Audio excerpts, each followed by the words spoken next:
Good morning छात्रों, कैसे हैं? उम्मीद करते हैं कि बिल्कुल स्वस्थ होंगे, सुरक्षित होंगे और आप अपना पूरा ख्याल रख रहे होंगे। छात्रों, पिछले क्लास में हम लोग हुमायूं को कंप्लीट किए थे। आज उसी से आगे बढ़ते हुए हम लोग अकबर पे चर्चा करने वाले हैं।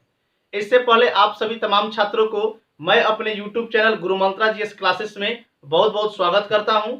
आइए, आज हम लोग का टॉपिक अकबर है। अकबर पे थोड़ी सी हम लोग विस्तृत चर्चा करने वाले हैं। अकबर से क्या क्या प्रश्न एग्जाम में बनते हैं, देखिएगा। आज अकबर का वीडियो हालांकि लंबा होगा, अकबर हालांकि लंबा टॉपिक भी है, तो इससे थोड़ा सा उबने का जरूरत नहीं है। आप धैर्य बनाए रखिए और बिल्कुल इत्मीनान से बातों को समझने का कोशिश कीजिए, क्योंकि इतिहास है। और हमेशा से मैं यह आपसे बोलते आ रहा हूं कि इतिहास को ज़्यादा समझने का कोशिश कीजिए, ज़्यादा लिखने का प्रयास मत कीजिए, क्योंकि जो बात आप कहानी के जैसे अगर समझ लेते हैं तो वह आपको लंबे दिनों तक याद रहता है। तो इसी के साथ हम लोग आज अकबर को चालू करने वाले हैं, अर्थात अकबर वाले टॉपिक पर हम लोग चर्चा करने वाले हैं। देखिएगा, पिछले क्लास में मैंने आपको बताया भी था कि हुमायूं की जो मृत्यु थी वह 1 जनवरी 1556 को हुई थी। बात को थोड़ा समझने की कोशिश कीजिएगा। हुमायूं की मृत्यु 1 जनवरी 1556 को दीन पनाह नगर में स्थित शेर मंडल पुस्तकालय जो था, लाइब्रेरी शेर मंडल, उसके 5वें तल्ले की सीढ़ियों से गिरकर हो गई थी। यहां पर हम लोग बात किए थे। मैंने आपको यह भी बात बताया था कि हुमायूं का मकबरा दिल्ली में है। हुमायूं का मकबरा कहाँ है? दिल्ली में है, जिसका निर्माण हाजी बेगम या आप कह सकते हैं हमीदा बानो बेगम अर्थात उनकी पत्नी ने करवाया था। अब बात आती है, यहां पर आपको दोनों नाम याद रखना है। हम तो सबसे पहले अकबर वाले टॉपिक पे बात करें तो यहाँ पता होना चाहिए कि अकबर का टाइम पीरियड क्या रहा है। तो अकबर का जो टाइम पीरियड 1556 से लेकर और 1605 ईस्वी तक रहा है। ध्यान से बात को समझिएगा। अकबर का टाइम पीरियड 1556 से लेकर 1605 तक रहा है। देखिएगा, आपसे मैं यह बात बता दूं कि अकबर की मृत्यु जब 1556 में हुई तो उस समय अकबर नहीं, हुमायूं की मृत्यु जब 1556 ईस्वी में हुई तो आपसे एक प्रश्न पूछ लिया जाएगा कि अकबर कहाँ थे उस समय। हुमायूं की मृत्यु जब 1556 में हुई तो इनके पुत्र अकबर कहाँ थे। तो आपको सबसे बड़ा बात यहाँ पर याद रखना है कि उस समय अकबर जो थे वह आगरा में नहीं थे। उस समय अकबर आगरा में नहीं थे। तो आपके मन में यह प्रश्न आ रहा है, सर अकबर तब थे कहाँ? तो देखिए, उस समय अकबर जो थे वह पंजाब में थे। हुमायूं के मृत्यु के समय अकबर पंजाब में थे। अकबर और बैरम खां दोनों व्यक्ति पंजाब में थे, पंजाब के कालानौर में थे। अब कहिए कालानौर में क्या कर रहे थे? तो आपको हम पीछे क्लास में यह बात बताए भी होंगे कि अंतिम युद्ध जो हुआ था वो 2 युद्ध हुआ था। 1555 में एक ही साल में 2 युद्ध हुआ था। एक मछीवाड़ा का युद्ध जिसका नाम था और एक सरहिंद का युद्ध जिसका नाम था। और मछीवाड़ा और सरहिंद का युद्ध दोनों सिकंदर शाह और हुमायूं के साथ हुआ था। बात को समझने की कोशिश कीजिएगा। मैं पीछे के थोड़ा सा इतिहास को अभी उलाटना चाह रहा हूं, पीछे के कहानी को आपको थोड़ा सा रिपीट करा दूं ताकि आपका कॉन्सेप्ट यहां से क्लियर है। मछीवाड़ा और सरहिंद यह दोनों युद्ध एक ही साल में अर्थात 1555 में हुआ था। और इस दोनों युद्ध में हुमायूं ने किसको परास्त किया था? तो सिकंदर शाह को परास्त किया था। सूरी वंश के जो शासक थे जिनका नाम सिकंदर शाह था, उनको परास्त किया था।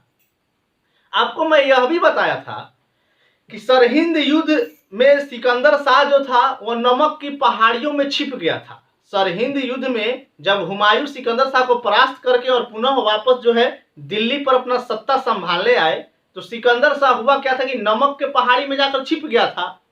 और नमक के पहाड़ी में छिप गया था तो हुमायूं उसको खोजे नहीं, वहां पर वापस जो है दिल्ली फिर अपना जो है चल आए।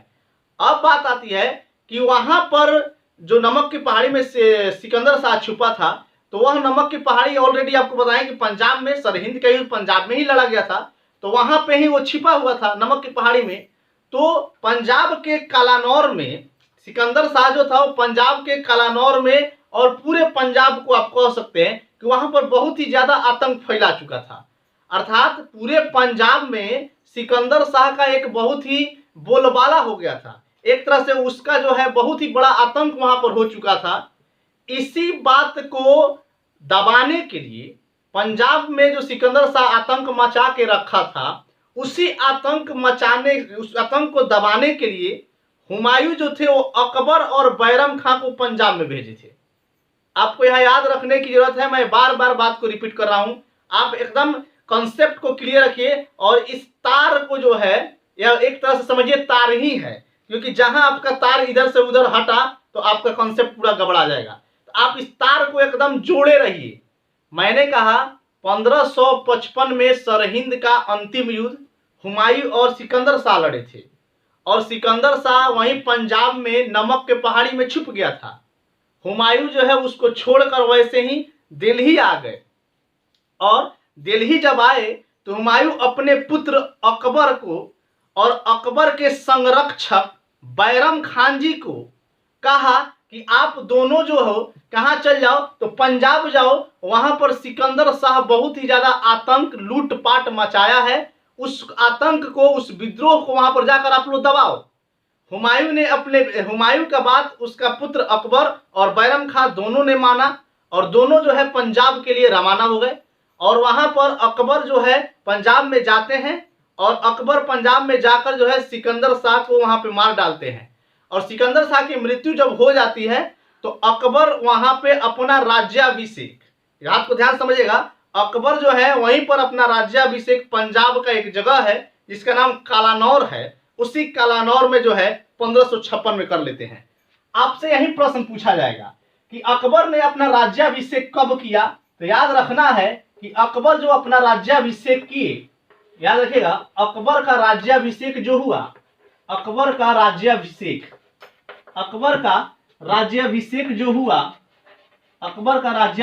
जो हुआ वह 1556 ईस्वी में हुआ। अकबर का राज्याभिषेक जो हुआ वह 1556 ईस्वी में हुआ। और कहाँ हुआ, जगह भी पूछ ले तो याद रखना है कालानौर में हुआ था। कहाँ हुआ था, तो याद रखना है कालानौर में हुआ था। कहाँ पड़ता है कालानौर, तो याद रखिएगा पंजाब में पड़ता है।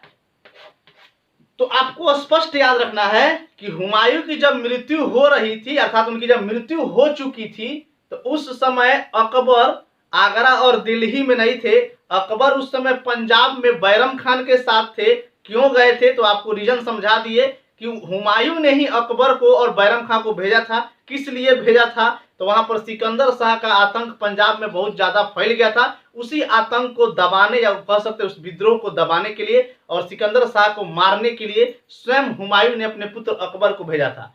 वहां पे सिकंदर शाह को अकबर ने मारा, और उसी पंजाब के कालानौर में बैरम खान जी, बात याद रखिएगा, बैरम खान जो अकबर के संरक्षक बताए जाते हैं, जो 1556 से लेकर 1560 तक मात्र 4 साल तक अकबर के संरक्षक के रूप में काम किया है, उसी बैरम खान ने कालानौर पंजाब में अकबर का राज्याभिषेक कर दिया। अब आपके सामने एक और प्रश्न पूछा जा सकता है कि अकबर का जब राज्याभिषेक कालानौर पंजाब में किया गया था, उस समय अकबर किस नाम से, कौन सी उपाधि लेकर गद्दी को धारण किए थे, तो याद रखना है जलालुद्दीन। यह कभी कभी पूछ लिया जाता है, याद रखना है जलालुद्दीन मोहम्मद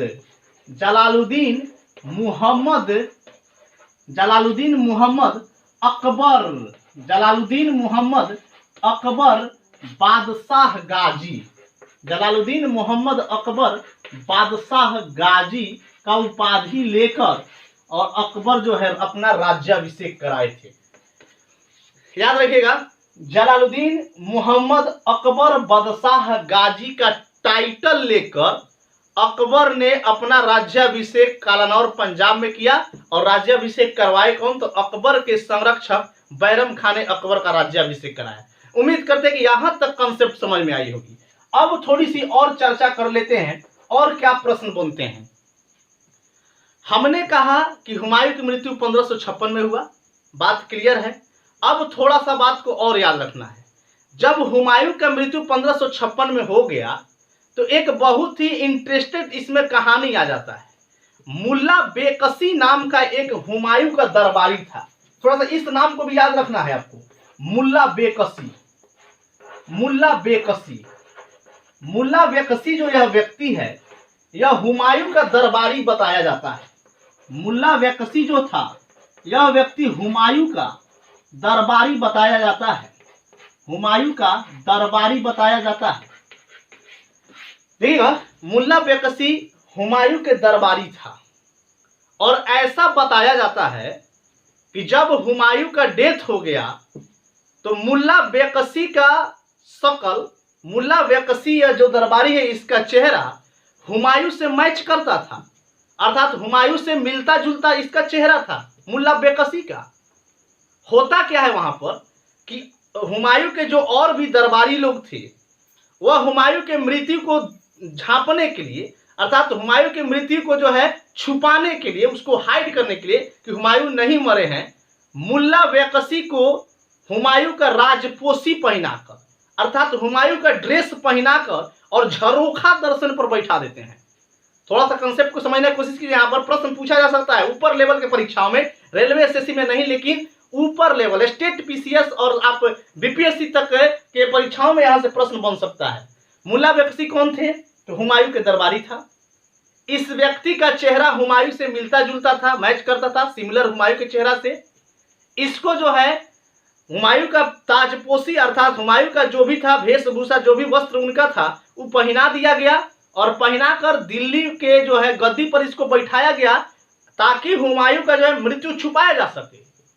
लेकिन होता क्या है कि दिल्ली की जनता धीरे धीरे यह बात जान गई कि हुमायूं मर चुका है, अर्थात यह जो है कौन व्यक्ति है? तो मुल्ला बेकसी है, उसका चेहरा इससे मिलता जुलता है। इसी दौरान यह जो है एक तरह से असफल रहा। हालांकि कुछ दिनों तक यह बात जो है दबा हुआ था कि सही हुमायूं ही है, लेकिन बाद में यह पर्दा खुल गया कि यह हुमायूं नहीं है, हुमायूं का दरबारी मुल्ला बेकसी है। इसको जो है राजपोशी पहना कर और बैठाया गया है, झरोखा दर्शन पे बैठाया गया था। और आपसे यह एक और प्रश्न पूछ लिया जाएगा कि झरोखा दर्शन जो था, झरोखा दर्शन वह किसके समय में बनाया गया था? तो आपको हुमायूं नहीं टिक करना है, याद रखना है कि झरोखा दर्शन अकबर के टाइम में बना है, क्योंकि हुमायूं का तो मृत्यु हो चुका था। तो झरोखा दर्शन पर मुल्ला बेकसी किसके समय में बैठा था? ऑलरेडी पंजाब में भले राज्याभिषेक अकबर का जो है कराया गया, लेकिन समय तो 1556 से ही काउंट हो रहा है। तो 1556 से काउंट रहा है तो अकबर का समय चल रहा है। तो आपसे कभी इस तरह का क्वेश्चन पुटअप कर दिया जाए कि झरोखा दर्शन जो है, मुल्ला बेकसी को झरोखा दर्शन पर बैठाया गया, उस समय दिल्ली का सुल्तान कौन था? तो याद रखना उस समय दिल्ली का मुगल सुल्तान अकबर थे, जो झरोखा दर्शन उन्हीं के समय में मुल्ला बेकसी को जो है एक तरह से कह सकते हैं बहुरूपिया के रूप में जो है हुमायूं के मृत्यु को छुपाने के लिए इस मुल्ला बेकसी को कुछ दिनों तक उनका जो है पोशाक पहनाकर बैठाया गया ताकि दिल्ली की जनता जाने कि अभी हुमायूं नहीं मरे हैं। लेकिन यहाँ पे मोड़ क्या आता है कि मुल्ला बेकसी के बारे में हेमू जान जाते हैं। हेमू मुल्ला बेकसी के बारे में जानते हैं, उनको पता चल जाता है कि हुमायूं का मृत्यु हो चुका है और जो यह व्यक्ति जो है नकली व्यक्ति बैठाया गया है, अर्थात वह उसका राय दरबारी मुल्ला बेकसी को बैठाया गया है। हेमू का सीना चौड़ा हो जाता है और 1556 ईस्वी में हेमू जो है दिल्ली और आगरा की गद्दी को हथिया लेता है। दिल्ली और आगरा की गद्दी पर अपना जो है कब्जा जमा लेता है हेमू। आपको हेमू से थोड़ा सा और एक आध प्रश्न पूछ सकता है, उसको हम लिखाएंगे नहीं, आप बात को सुनिएगा। मैं हमेशा से यह देखते आ रहा हूं, 2-4 दिन पहले से मैं यह नोटिस कर रहा हूं कि मेरे बहुत से ऐसे प्यारे छात्र और छात्राएं जो लोग हैं, जो भी हमसे पढ़ रहे हैं, हमको देख रहे हैं, वो लोग हमारे व्हाट्सएप पर डायरेक्ट कभी कभी मैसेज 2-3 दिन से इधर कर रहे हैं कि सर लिखवाते क्यों नहीं ज़्यादा है, पॉइंट को ज़्यादा। देखिए आपसे मैं बता दूं भाई मेरे कि जहां लिखाने वाला चीज़ होगा उसको मैं लिखाऊंगा, इसमें नो डाउट, लेकिन आपको मैं कितना बार कहता हूं कि इतिहास को ज़्यादा लिखने का कोशिश मत कीजिए, बात को समझिए कि बात क्या चल रहा है। मैंने कहा कि जब हेमू को पता चला कि हुमायूं जो है मर चुका है तो हेमू ने दिल्ली और आगरा की सत्ता को अपने हाथ में ले लिया था। और मात्र आपको बता दें, हेमू 17 दिनों तक दिल्ली पर शासन किया था। हेमू 17 दिनों तक ही दिल्ली पर शासन किया और अकबर और हेमू के बीच पानीपत का दूसरा युद्ध भी हुआ है। आप लोग पढ़े भी होंगे, समझदार है ऑलरेडी। पानीपत का दूसरा युद्ध 1556 में अकबर और हेमू के मध्य हुआ है, लेकिन उसमें अकबर युद्ध लड़े नहीं है। उस युद्ध का नेतृत्व ऑलरेडी बैरम खान जी ने किया है। भले लिखा गया है कि अकबर और हेमू के मध्य, लेकिन सारा कार्यक्रम जो था पानीपत का दूसरा में वह बैरम खान के द्वारा किया गया था। 17 दिन मात्र जो है हेमू दिल्ली पर अपना शासन जमाए रहा। अकबर से लड़ने से पहले हेमू कुल 24 लड़ाइयां लड़ चुका था। याद रखिएगा, अकबर से लड़ाई करने से पहले हेमू जो है कुल भारत में 24 लड़ाइयां लड़ चुका था और दिल्ली और आगरा की सत्ता पर 17 दिन तक शासन भी किया था। आपको बता दें कि हेमू रेवाड़ी जो जगह पड़ता है हरियाणा में पड़ता है। हेमू जो व्यक्ति था वह रेवाड़ी हरियाणा से बिलोंग कर रहा था और रेवाड़ी हरियाणा के बाजार में तेल और नमक बेचता था। तेल और नमक का सेलर था, व्यापारी था। हेमू रेवाड़ी हरियाणा में रेवाड़ी जिला से आता था और उस रेवाड़ी जिला के जो बाजार था उसी बाजार में हेमू जो है नमक और तेल बेचा करता था। आपको एक और बात बता दें हेमू के बारे में, यह हेमू नमक और तेल बेच रहा था, उसमें करवट ऐसा लिया, ऐसा जो है कहानी में मोड़ आया कि अचानक हेमू जो थे यह मालवा के शासक आदिल शाह के सेना में नियुक्त हो गए। हेमू अचानक नमक तेल बेचते बेचते ऐसा इनका भाग्य बदला कि मालवा के शासक, मालवा मध्य प्रदेश में पड़ता है, मालवा के शासक आदिल शाह के यहाँ सेना के पोस्ट पर काम करने लगे और इतना बढ़िया रूप से काम किए कि उनको आदिल शाह ने सेनापति का हेड बना दिया। आदिल शाह जो था वह जो है हेमू को अपने सेनापति का हेड अर्थात पूरे सेनाओं का प्रधान बना दिया। अब हेमू का और भी जो है सीना थोड़ा सा चौड़ा हो गया क्योंकि वो सेनापति का हेड था। नमक तेल बेचते बेचते जो व्यक्ति सेनापति का हेड बन गया किसी राजा के यहाँ, तो याद रखना है आदिल शाह के यहाँ सेनापति का हेड बन गया। अब कहानी क्या होती है कि यहाँ पर हेमू जो है अपने राजा अर्थात अपने जो उनका जो सुल्तान थे आदिल शाह, उनको भी जो है धोखा दिया, उनसे भी विद्रोह करके और मालवा से वहां से कुछ धन संपदा लूटा और वहां से डायरेक्ट जो रुख किया वह दिल्ली पर किया। मालवा से अपने सुल्तान को भी धोखा दिया और वहां से डायरेक्ट जो है कहाँ रुख किया, दिल्ली पर रुख किया। और उस समय दिल्ली में जो है 17 दिनों तक दिल्ली और आगरा की सत्ता पर यह कब्जा जमाए रहा। और इसके जस्ट उपरांत जब बैरम खान और अकबर दोनों जो है पंजाब कलानौर से वापस दिल्ली लौटते हैं तो वहीं पर पानीपत का दूसरा युद्ध होता है। वह अकबर और हेमू के बीच होता है, लेकिन पानीपत के दूसरे युद्ध में याद रखना है सारा जो जिम्मेवारी था युद्ध का लीडरशिप कह सकते हैं, नेतृत्व, वह बैरम खान जी के द्वारा किया गया था। तो यहाँ पर आपको कंसेप्ट क्लियर होगा कि पानीपत का दूसरा युद्ध जो था, याद रखिएगा पानीपत का दूसरा युद्ध जो हुआ था वह 1556 ईस्वी में हुआ था। पानीपत का दूसरा युद्ध जो हुआ था वह 1556 ईस्वी में हुआ था। कह सकते हैं किसके किसके बीच हुआ था, तो अकबर वर्सेस हेमू के बीच हुआ था। अकबर वर्सेस हेमू के बीच हुआ था। पानीपत का दूसरा युद्ध किसके किसके बीच हुआ था, याद रखना है अकबर और हेमू के बीच हुआ था। कब हुआ था, तो 1556 में हुआ था। विजयी कौन रहे थे, तो अकबर विजयी रहे थे। इसमें विजयी कौन रहे थे, तो अकबर की जीत हुई थी। तो यहाँ पर आपको कंसेप्ट क्लियर होगा कि पानीपत जो है अकबर और हेमू के बीच हुआ था और इसमें विजयी कौन हुए थे, तो अकबर विजयी हुए थे। 1556 में पानीपत का दूसरा युद्ध लड़ा गया था। 23 जनवरी 1761 को पानीपत का तीसरा युद्ध लड़ा गया था। 23 जनवरी 1761 को पानीपत का तीसरा युद्ध लड़ा गया था। अहमद शाह अब्दाली वर्सेस मराठों के बीच लड़ा गया था, तो उस पर हम लोग जिक्र अभी करेंगे। अब थोड़ी सी कहानी को और आगे बढ़ाते हैं कि अकबर जो है हेमू को मार देते हैं। कहीं कहीं आपको बुकों में हेमू का और भी अन्य नाम आपको मिलेगा, जैसे कि याद रखना है हेमू का अन्य 2 नाम और भी है। हेमू का अन्य 2 नाम भी है। हेमू का अन्य नाम आपको याद रखना है क्या क्या है, कहीं कहीं आपको बुकों में यह चीज लिखा हुआ मिलेगा। हेमू का अन्य नाम 2 है। इनको हेमेंद्र या हेमचंद्र भी कहा जाता है। हेमू का जो अन्य नाम है तो इनको हेमेंद्र, याद रखिएगा हेमेंद्र या हेमचंद्र भी कहा जाता है। हेमेंद्र या हेमचंद्र भी कहा जाता है। हेमू का अन्य 2 नाम है, इनको हेमेंद्र या हेमचंद्र भी कहा जाता है।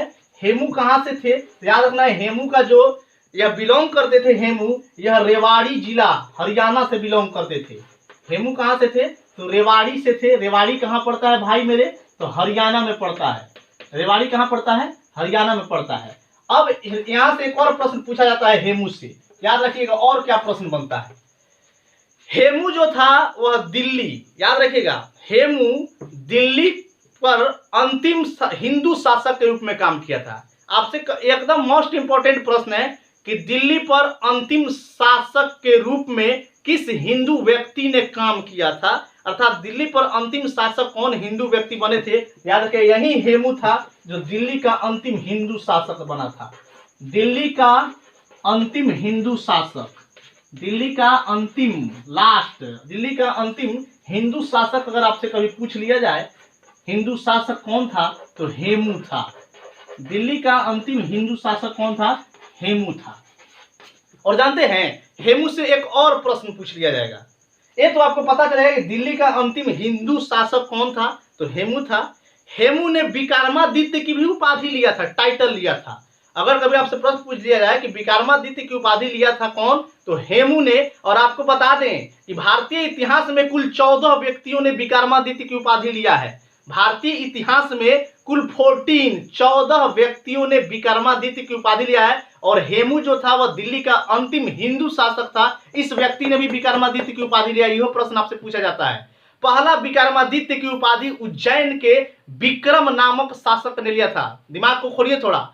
पहला विक्रमादित्य की उपाधि उज्जैन का राजा विक्रम जिसका नाम था उसी ने लिया था। उसी विक्रम के यहाँ बैताल रहते थे, विक्रम बैताल याद रखिएगा। तो पहला जो है विक्रमादित्य की उपाधि उज्जैन के राजा विक्रम ने लिया था। काहे लिया था इसके भी पीछे कारण है। आपको बता दे कि 56 बीसी में 56 बीसी में आपको बता दें कि ग्रीक या उसी को यूनानी कहा जाता है, एक यूनानी शासक को विक्रम ने परास्त किया था बुरी तरह से। उसी उपलक्ष्य में विक्रम ने अपना उपाधि विक्रमादित्य रख लिया। 57 बीसी में उसी विक्रम यानी विक्रमादित्य ने जो है विक्रम संवत की जो है स्थापना की। और 58 बीसी में उसी विक्रम या विक्रमादित्य ने आपको जो है उज्जैन में महाकालेश्वर का मंदिर बनवाया। तो यहां से तीनों प्रश्न आपसे पूछा जा सकता है। पहला विक्रमादित्य की उपाधि धारण करने वाला उज्जैन का शासक विक्रम था, उसका नाम विक्रम था। विक्रमादित्य कब बना तो 56 बीसी में उसने क्या किया था तो ग्रीक यूनानी शासक को पराजित किया था, ग्रीक राजा को पराजित किया। उसी उपलक्ष्य में वो विक्रमादित्य का टाइटल लिया। 57 बीसी में उसी उपलक्ष्य के कारण विक्रम संवत भी चलाया। 58 ईस्वी में महाकालेश्वर का मंदिर उज्जैन में उसी विक्रम या विक्रमादित्य ने बनाया। उसी विक्रम या विक्रमादित्य के यहाँ बैताल रहते थे, दरबारी उसका कवि थे। आपको समझ में आ रहा होगा यहाँ तक बात। अब बात करते हैं कि इससे आगे तो यहाँ पर अंतिम जो है हिंदू शासक दिल्ली पर जो है कौन थे तो हेमू थे। और हेमू कौन सी उपाधि लिए थे तो हेमू जो उपाधि लिए थे वह भी विक्रमादित्य की उपाधि लिए थे। हेमू जो उपाधि लिए थे वह किसका उपाधि लिए थे तो विक्रमादित्य की उपाधि लिए थे। हेमू कौन सा उपाधि लिए थे तो हेमू भी विक्रमादित्य की उपाधि लिए थे। स्पष्ट है।